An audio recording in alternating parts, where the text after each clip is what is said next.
bia gần chờ biết đi làm mà lo bên cạnh lẽ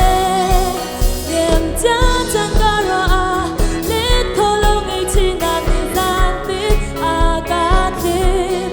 quê cha thì lung thu ta na đã tốt đi là xin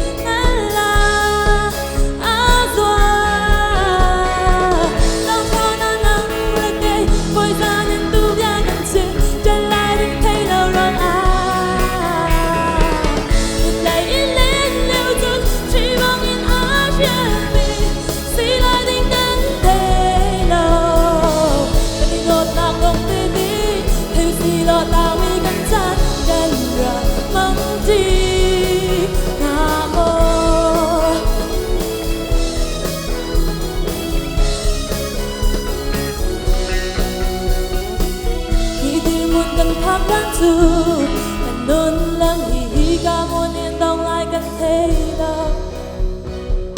biết khi hè đâu mi tuân dia nên rêu thân lòng băng lại đi gần ra thấy lâu đang cho na nắng kề vội ra nên tu bia gần chừng chân lại đừng thấy lâu rong cuộc đời lên lưu chân chỉ bằng in á chuyện mình xin là đi